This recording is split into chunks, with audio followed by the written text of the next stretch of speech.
Yang kedua, kiat untuk mempertahankan rumah tangga adalah anggota keluargamu, aset amal jariah dan kunci surgamu.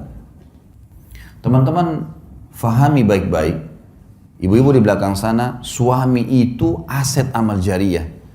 Cuma siapin makannya, siapin minumannya, siapin bajunya, mati masuk surga.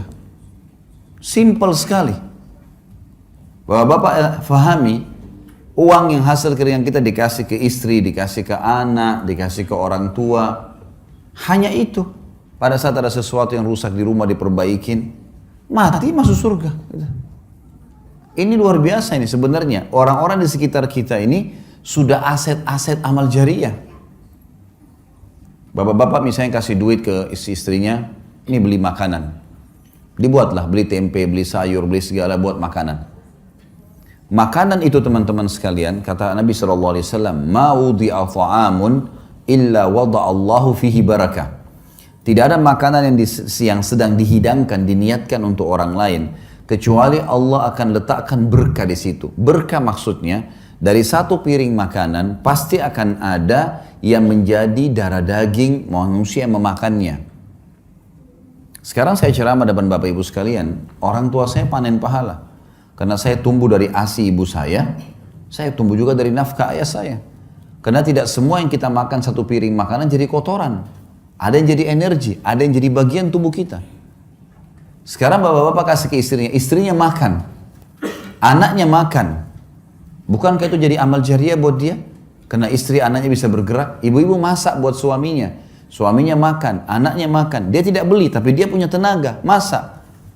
Lalu dimakan oleh suaminya. Bukankah itu jadi amal jariah buat dia? Amal jariah semua. Sampai pernah ada seorang sahabat dalam hadis riwayat Imam Muslim bertanya, "Ya Rasulullah, ayu islamin khair?" Perbuatan apa dalam Islam yang paling besar pahalanya setelah yang wajib-wajib? Kata Nabi SAW, "Tut'imut ta'am wa tusallimu ala man ta'rif wa man lam ta'rif." Engkau memberikan makan kepada siapa saja. Di sini masuk suami istri, anak, orang tua dan orang-orang lain, dan engkau memberikan salam kepada orang yang kau kenal dan kau tidak kenal. Jadi anggota keluarga kita tuh aset amal jariah. Bapak-bapak misalnya masalah duit, nafkah. Nanti kita akan bahas itu di poin selanjutnya tentang masalah hak dan kewajiban. Kita disuruh berikan uang, hasil keringat kita. Nafkah itu sesuatu yang kalau tidak dikasih, roda kehidupan gak bisa jalan. Jadi ibu-ibu bisa beli makanan, air, makan, listrik, ya. Sesuatu yang memang harus ada. Kalau enggak, maka tidak berjalan roda kehidupan. Itu namanya nafkah. Kata Nabi SAW, dinar yang engkau keluarkan untuk fakir miskin, dinar yang engkau keluarkan untuk pembebasan budak, dinar yang engkau keluarkan untuk jihad di jalan Allah, dan dinar yang engkau keluarkan untuk istri anakmu jauh lebih besar pahalanya, mengalahkan pahala yang lain-lainnya di dalam rumah itu.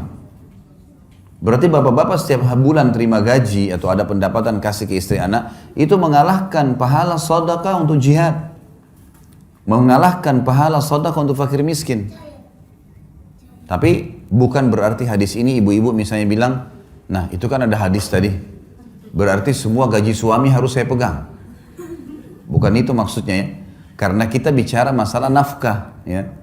Nafkah itu yang kalau gaji suami 5 juta misal contoh, lalu suami yang bijak, saya melakukan hal itu pada istri saya, disusunlah kebutuhan rumah A, B, C, D, F, G, A sampai sekian.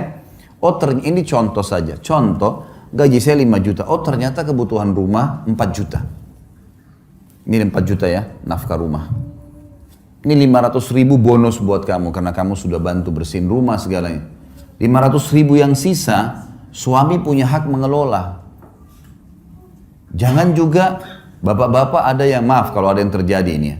Jangan juga tidak punya kawam, dia bukan pemimpin. Semua gaji dikasih istrinya, dia mau beli pulsa pun minta sama istrinya.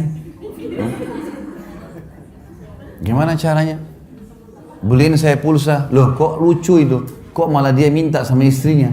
Nggak boleh, mestinya dia bisa punya kawam. Dia yang beliin istrinya, iya, harus punya kemuliaan. Nanti kita bahas di sini masalah kenali karakter pasangan. Ada poin-poin setelahnya. Jadi ibu-ibu punya hak di sisi nafkah, tapi ibu-ibu tidak punya hak lebih daripada itu. Kalau lebih sunnah, sebagaimana bapak-bapak tidak punya hak di harta pribadinya ibu. Misal ibu-ibu di sini ada sebelum nikah sudah punya usaha, atau setelah nikah dapat warisan dari orang tuanya. Tidak bisa suaminya bilang, kamu kan sudah 10 tahun saya nafkahi, ini dapat warisan 200 juta bagi 2 ya. Nggak boleh itu. Dia nggak punya hak 1 rupiah pun. Laki-laki, suami nggak punya hak dari harta istri pribadi. Istri punya hak nafkah saja. Lebih daripada itu sunnah, bukan kewajiban. Ini nanti kalau memahami secara benar, seperti batu bata yang kita letakkan di tembok bangunan, maka akan rapi kalau benar semuanya. Tapi yang jelas, sekarang kalau laki-laki mau menjadikan aset amal jariah, apapun hasil keringatnya diberikan kepada istri anaknya adalah sedekah yang paling besar. Wanita misalnya, ibu-ibu di belakang sana. Apa kata Nabi SAW? Kata kunci sederhana masuk surga. Wanita, istri manapun yang menjaga 5 waktu sholatnya. Kemudian berpuasa Ramadannya. Ini nggak disebutin sholat sunnah ya, sholat wajib saja dulu. Kalau sholat sunnah ibu-ibu kerjain itu sudah plus. Sholat 5 waktu, azan langsung sholat, subuh sampai isya. Kemudian yang kedua tiba Ramadan, puasa Ramadan, belum dimasukkan puasa sunnah. Dan dia mentaati dan melayani suaminya pada hal yang ma'ruf. Ma'ruf ini maksudnya bukan melanggar agama. Kecuali pada saat dia meninggal, dia boleh masuk, dia boleh pilih 8 pintu surga yang mana dia mau masuk. Hanya 3 hal saja. Sederhana sekali kita bisa menjadikan rumah tangga kita sebagai aset amal jariah. Orang-orang ini nih, suami istri, orang tua, mati ya.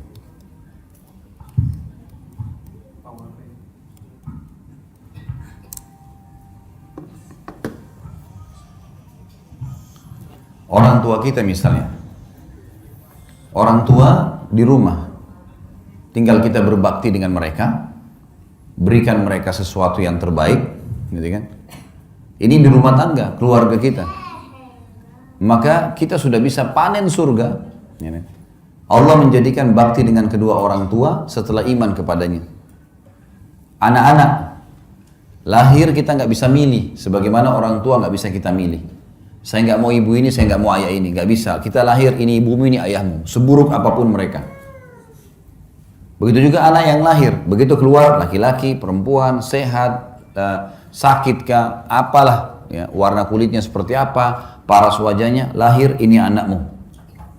Dan semua digantungkan variabel hak-hak dan kewajiban di sini. Sekarang anak-anak bisa jadi aset amal jariah, mengajar mereka jalan, mengajari mereka kalimat-kalimat, memberikan nama yang baik, selama nama itu dipanggil, selama mereka bisa jalan, semua jadi amal jariah. Jadi ini kiat yang harus kita fahamin teman-teman sekalian, kalau anggota keluarga kita itu adalah aset amal jariah dan kata kunci untuk masuk ke dalam surga.